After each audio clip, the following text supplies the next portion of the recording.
The gang are in Chicago to meet with the gangster Al Capone, lampshading that gangsters seem to like Chicago because of Al Capone's influence. They're attacked by a pair of tanks, so Goemon tells the others to run. He then makes short work of them, unaware that Capone is watching with an arms dealer named Sherlock. Later, Fujiko meets with the gang, bringing a winter warmer as a gift. Goemon initially isn't interested, but soon changes his mind after he has a taste. The gang end up drinking themselves unconscious, and it was likely drugged, and Fujiko steals Zantetsuken for Capone, having been offered $1 million for it. Zenigata receives a call from Lupin to head to their hotel room, where they're struggling to stop Goemon from killing himself for losing his sword. That or Basila's beam had a delayed effect. Better get that cow dung ready. Zenigata arrives and Lupin leaves Goemon to him. Meanwhile, Sherlock builds a remote-controlled plane working Zantetsuken's blade into it, and Capone uses it on an African ceasefire border to drum up conflict between the two nations, with the aim of selling weaponry to both sides.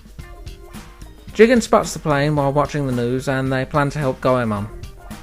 Goemon's currently in prison, starving himself much to Zenigata's concern. A guard comes to transfer him, and it turns out to be Lupin, who locks Zenigata inside.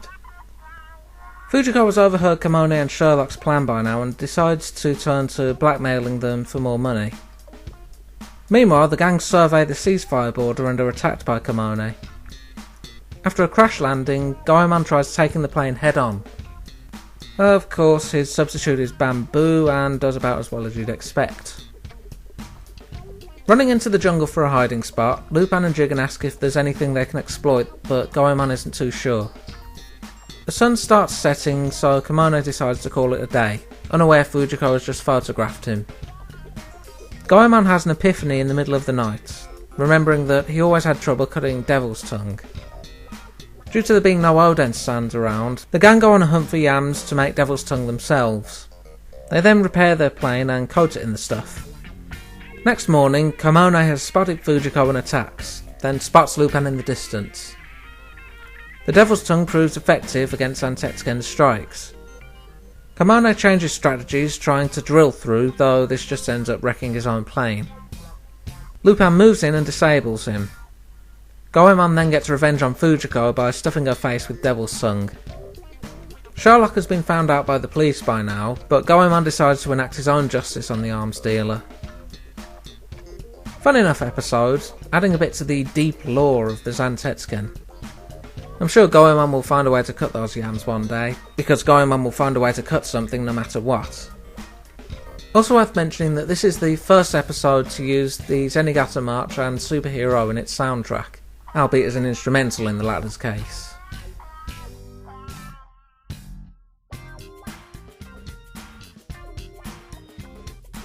Lupin gears himself up, not even having time to play with Zenigata today. He's got a message from Jigen and Goemon telling him they're being held in the village of Gemmerschaft. Upon arriving, he spots a man being carried around in a giant bubble. Hearing a scream, he finds the man dead and surrounded by villagers. A nun referred to as Sister Lavina comes out and declares the man dead, then reinforces the other villagers' belief in their doctrine, as guided by their bell.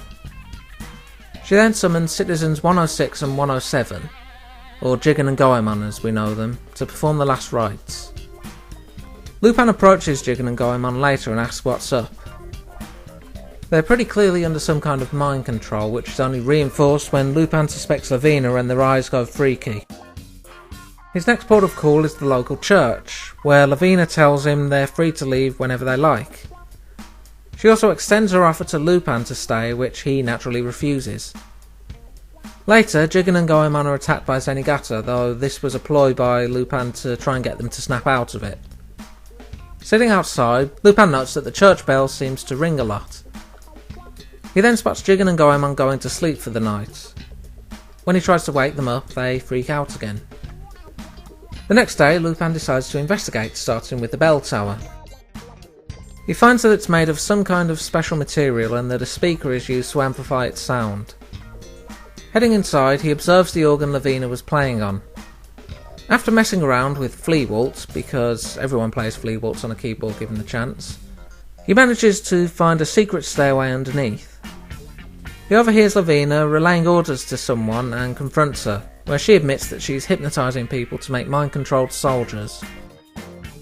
Lupin performs some trickery and runs off, so Lavina sets the villagers on him.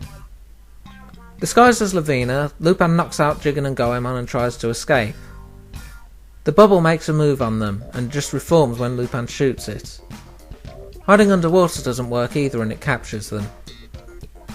Brought before Lavina, she gives him another chance to join, but Lupin refuses again. In response, she raises the bubble high and wakes up Jigen and Goemon. As they attack and the bubble bursts, Lupin shoots the bell and causes everyone to break down. Lavina makes her escape using her own bubble, but Lupin shoots a dart at her that fills it with hydrogen gas. That's one way to stop a potential recurring villain, I guess. As the gang prepare to leave, Jigen and Goemon both admit that there may have been a subconscious part that wanted to bring Lupin down, so in response he tells them they can walk back. Now this one's the first one to use superhero in all its vocal glory. For those who don't know of it, it's a song about how Lupin is the most awesome person ever, as sung by Tommy Snyder. The other big thing worth noting is that this is a parody of The Prisoner, what with the numbered citizens and bubbles that are Rover in all but name. We don't get any info on just who Lavina's working for, but seeing as Lupin rather darkly, hilariously nopes the hell out at her becoming a recurring villain, I guess it doesn't matter in the end.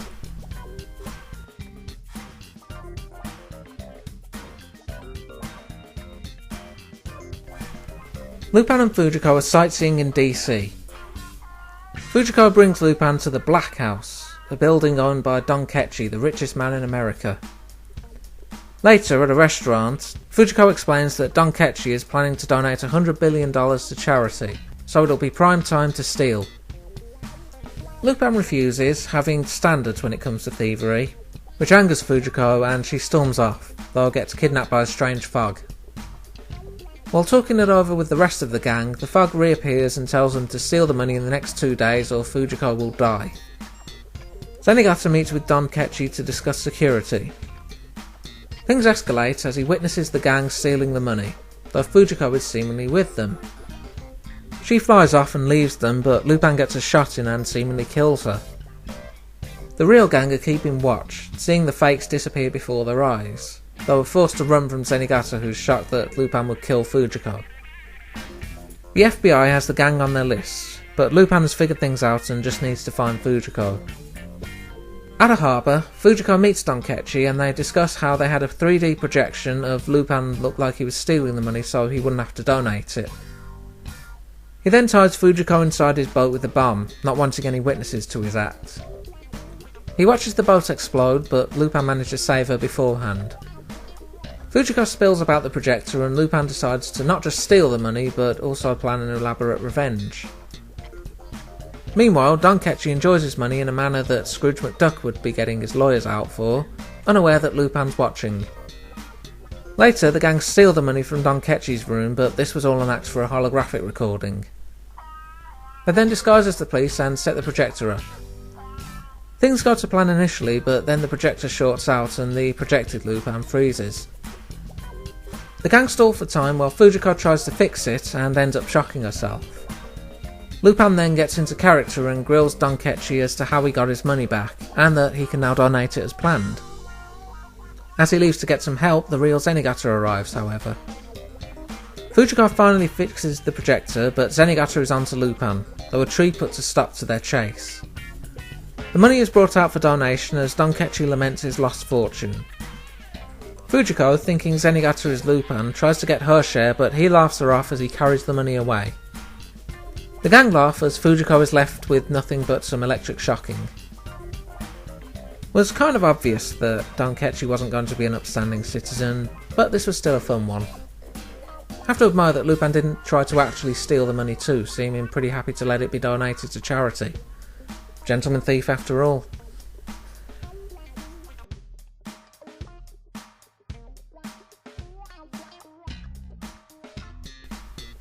The gang are checking out the jewels at Tiffany's.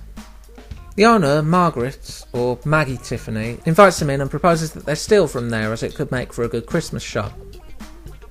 Lupin's not interested, but she invites him to the plaza and tries to tempt him with a high living and a blank cheque, but it's all to no avail. Fujiko is naturally interested, however, beginning a shopping spree by buying some jewellery and writing cheques across New York. Meanwhile, Lupin is enjoying some fishing, but fails to land his target.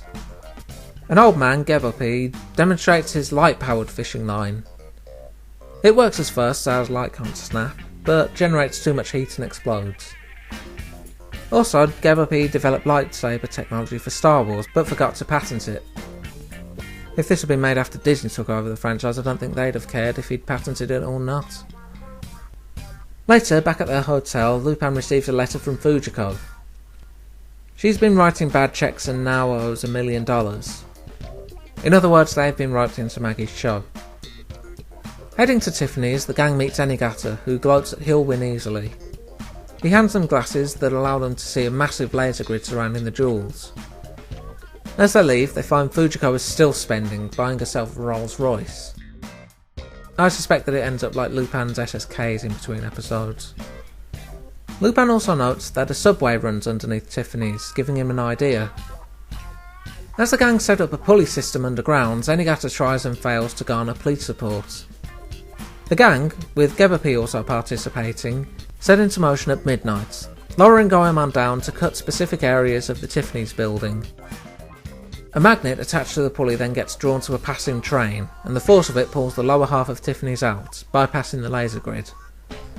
Knocking Zenigata out, the gang then do some fishing for gemstones. Maggie surveys the aftermath and finds a note from Lupin telling her where the jewels are. The gang celebrate Christmas aboard a plane as they pass the jewel-decorated Statue of Liberty. Kind of a funny contrast going on between this episode and the last. Last episode saw a man desperate to cling to his money, while this one has someone willing to pay whatever Lupin wants to perform a heist.